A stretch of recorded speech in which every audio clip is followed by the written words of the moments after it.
If there are comments from the floor, you're welcome to step up.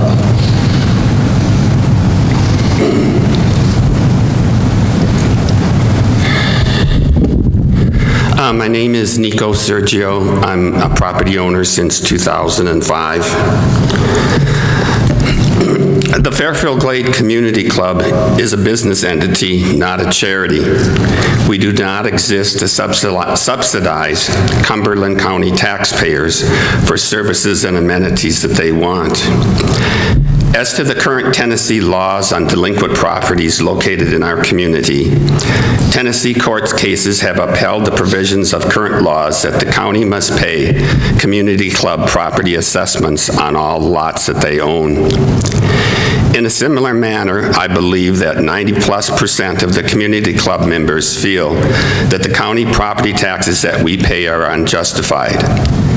Currently, we pay taxes for county services that are not extended to Fairfield Glade residents. Before accepting this agreement, let's add a stipulation to the agreement between Cumberland County and the Fairfield Glade Community Club concerning delinquent lots. Stipulating that Fairfield Glade residents will no longer have to pay for county police, county fire, county parks and recreation, etc. for our residents. This should substantially lower community club members' property taxes and be fair and equitable to all parties. My research shows that Cumberland County currently owns 1,070 lots in Fairfield Glade, the oldest lots being acquired in 1999. On February 25th, the Fairfield Glade Board of Directors published an email about their county lot position. It is stated in there, while we cannot predict how individual groups of voters will vote in the future, we believe that the future of Fairfield Glade is best left in the hands of those that live here. Therefore, is this board proposing buying the 1,337 residential lots that Wyndham owns, plus the 487 timeshare units that are not occupied by residents, so that the residents here can control their future? What will be the financial cost of this plan? On Monday, March 22nd, I asked a staff member in the county mayor's office how two properties with outstanding tax bills of $1,575.91 and $1,021.92 could each be sold for under $300 when there is a requirement to pay back taxes, a $45 ad fee, and outstanding attorney fees. The response I received was the county has a minimum bid of $100 per lot that they may accept for back taxes. The ad fee of $45 and the attorney fees are not negotiable. Lots purchased from Cumberland County include county back tax attorney fees, deed preparation, and recording fees. On the two most recent properties sold, the attorney fees were $168 and $192.30. I was unable to get any costs involved with deed preparation fees. Recording fees range from $13 to $22. Setting the community club price at $200 a lot times the 1,070 lots would cost us $214 plus deed preparation fees for each lot. The yearly loss of HOA fees on this lots is $584,220, a win for Cumberland County. My solution: the community club should quit claim our 1,464 Tier C lots to the county, giving them title to 2,534 lots, and bill them $1,383,564 a year for HO fees. Tennessee state laws and court rulings would support our claims. We had a little discussion afterwards about what services we receive from the county. The county budget for police and fire department for 2021 is $670,116.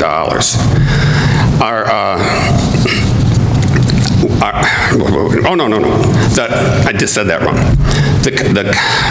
the county budget for the police department is $3,671,000, and the fire budget is $1,102,000. If you take a per capita ratio and divide that and calculate how many people we have of 8,000 residents in the Glade here, the county, we are paying the county, we are losing $670,000 of services from the county.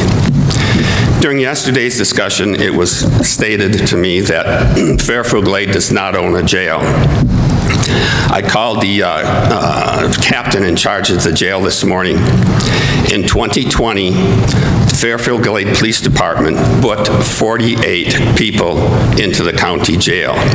5 of those were Fairfield Glade residents. The average daily cost to house an inmate is between $74 and $81. I asked for some more information about what kind of services we're getting from the county, and that has not come forth, but I'm willing to give, I'm hoping that within 30 days they can tell us what we're getting for all the, our share of the funding for the police and fire department. Are there any questions? Thank you. Thank you. Do we have any other comments?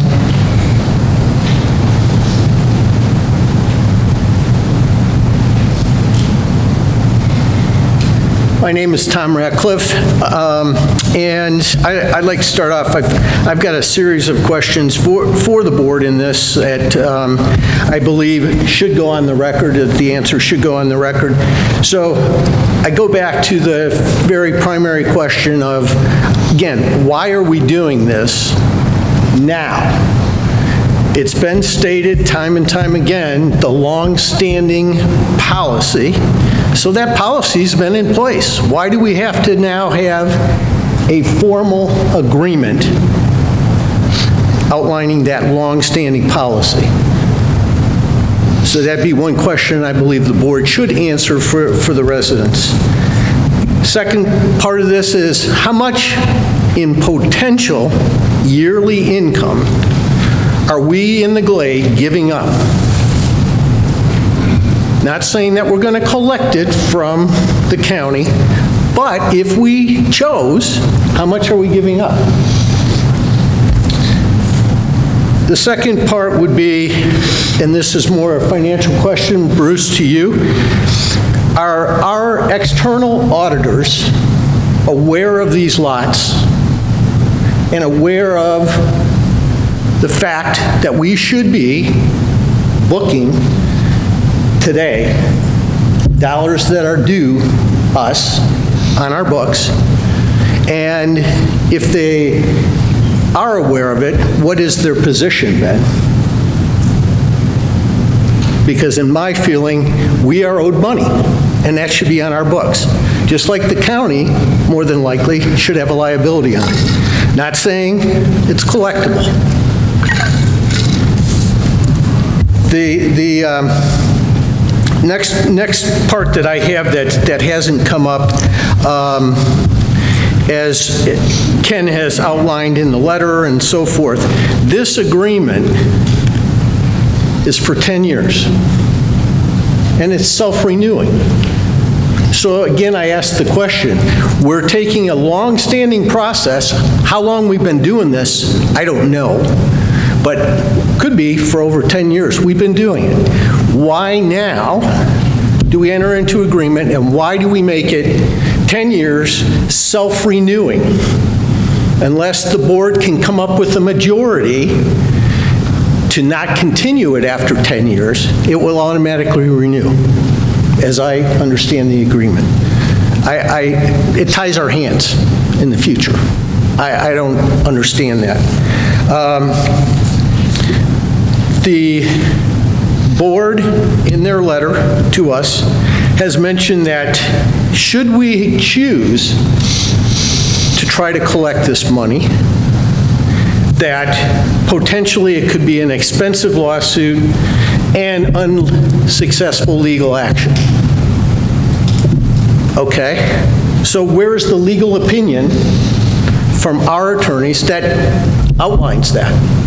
Not saying, again, that we should do that at all, but if we're saying we have to formalize this agreement, there's got to be something in the minds of the county that is forcing this to be a formalized agreement. They're nervous somehow. I'm not sure why. Again, I go back to what is suddenly changed in this, and in my view, we're being way too quick to get this letter, to get this agreement signed before we even know all of the facts. And for it, we are just getting the ability to purchase a few lots. We'll never purchase all 1,000. That's already been clarified by the board. A handful of lots. Nothing for us, really, that we're getting out of this agreement. It's mentioned we're getting goodwill.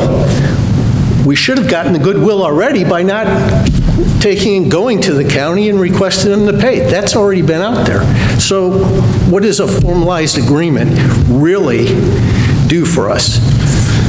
So those are my comments and my questions. I hope the board does address, for the record, these questions that I've had. Thank you. Okay, thank you for your comments. Both Mr. Ratcliffe and Mr. Sergio made exactly the same presentations yesterday to the board in the workshop. Is there another comment back there?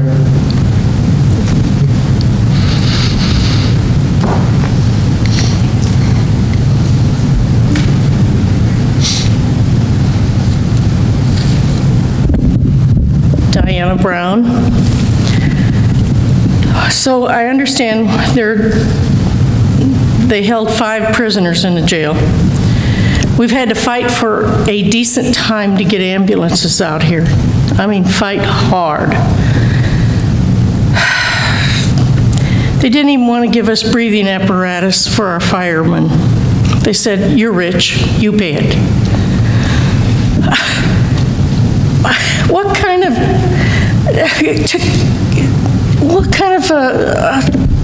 give and take do we have with the county? They say, "You're rich, you pay for your services." Thank you. Any other comments? Okay, then before we move forward, Bruce, did you want to make a comment? I just said this yesterday. When I made the budget presentation back in November of 2021, we specifically, when we put up the pie chart that shows where all of your assessment fees are going, we specifically carved out what I tend to call the enhanced community services, and that includes our police department and our roads and our contributions to the separate 501c3 fire department. And my point is that I got 0 comments back after I made that budget presentation between then and when the board approved that budget. In the past, we've asked, and Like your mic is dead, Bruce. Yeah, it doesn't sound like it's... I didn't kill it. I promise you. Here, I got one. Jeannie's going to share me your mic. Okay, I'll start over. Back in November of I presented the 2021 budget, and we intentionally carved out in the pie chart that shows your assessment dollars where we were putting assessments for what I termed enhanced community services. That included the police department and roads and our contribution to the separate 501c3 fire department. I got 0 comments about that piece of the contribution for our assessments and where that money went. In the past, we've asked that question, and people are strongly supportive of the fact that we do improve our roads. We add money to improve our roads. We have the police department. They feel that that is a good thing. And so I would say to you that I hear what I've heard. The community says we'd like more enhanced services than we would get from the county. Now, I will not deny the county does support us.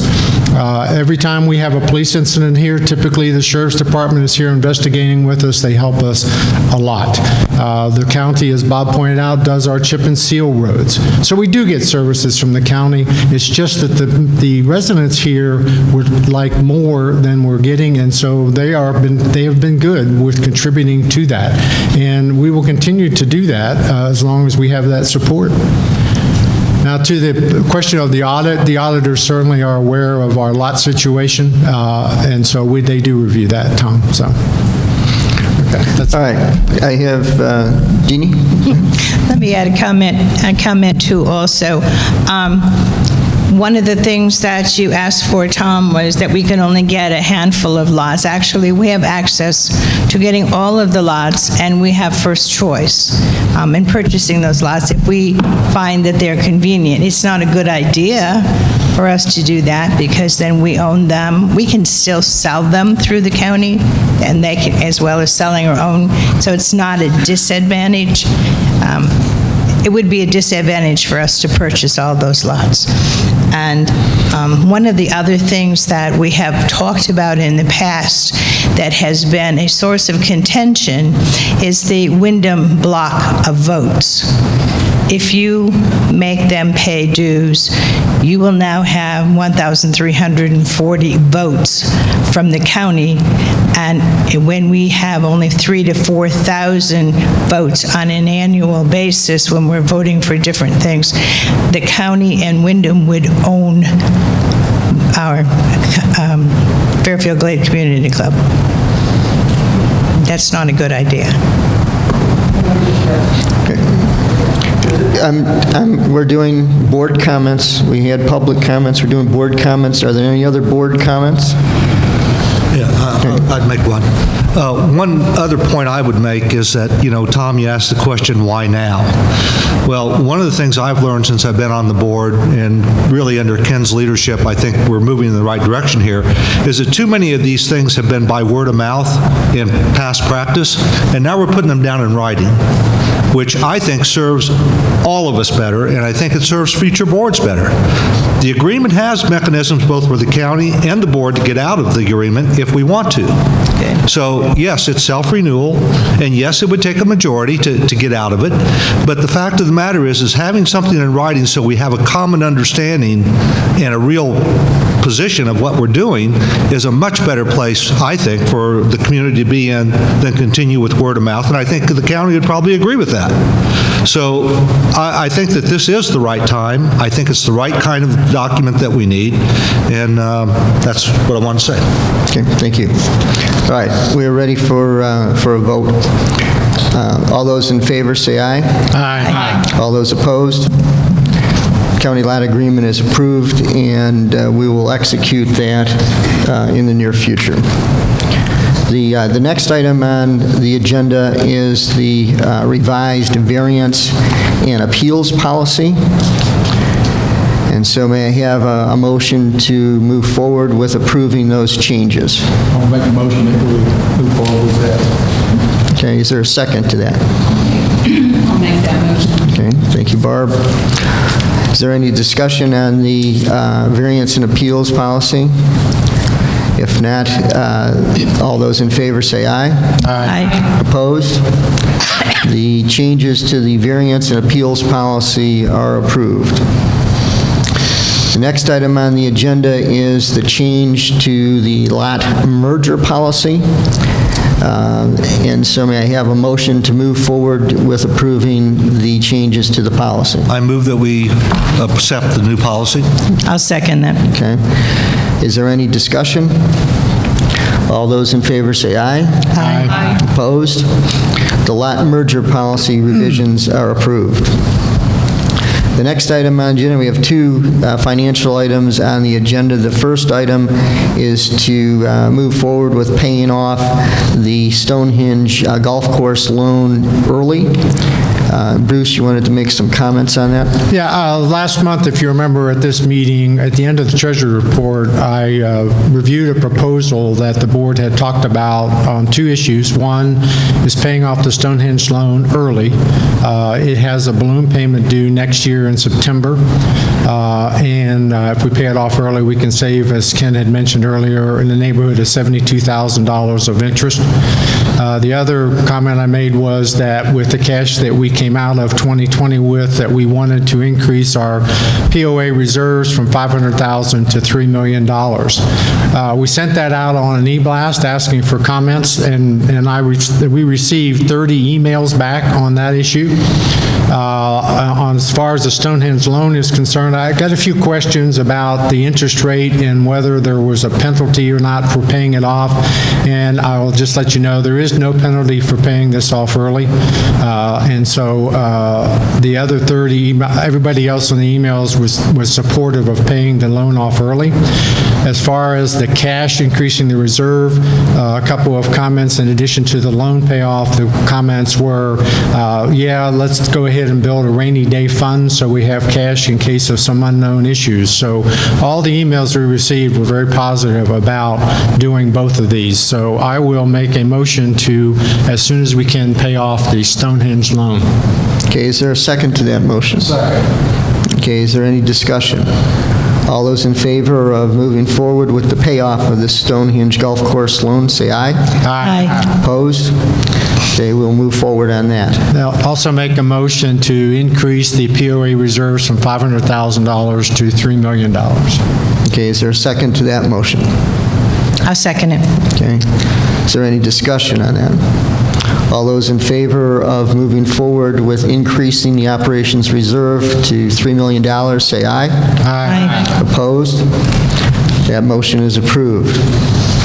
The next item is new business.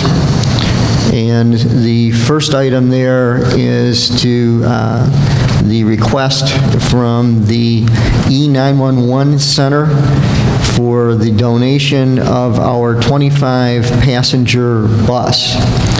And just as some background there, earlier this year we purchased a new 29-passenger bus. We went ahead then and went through all of the required steps for the disposition of the asset, the old bus. There were absolutely no bidders on the old bus. The 911 district approached us and asked if we would consider donating it to them. The bus was then mechanically inspected by the 911 district. They have come back and said that they are comfortable taking the bus. So at this point, we'll entertain a resolution, Greg, to donate the bus. Okay, a resolution for the donation of the 25-passenger bus. Whereas the Fairfield Glade Community Club is the owner of a 2003 Ford 25-passenger bus, of which no bids were received during the sealed bid process. Whereas a request has been received for the Emergency 911 Center for this vehicle to be donated to them, which they plan to use as a mobile command center. Be it resolved that the Fairfield Glade Community Club Board of Directors is in full support of the donation of this 25-passenger bus to the Cumberland County Emergency 911 Center. Okay. Do I have a second I'll second. for the resolution? Thank you, Bruce. All those in favor of approving the resolution, say aye. Aye. All those opposed, nay. The resolution is passed for the donation of the bus. We have some purchase requisitions to consider this morning. The first one is the Laurelwood Sewer Extension in the amount of $18,495.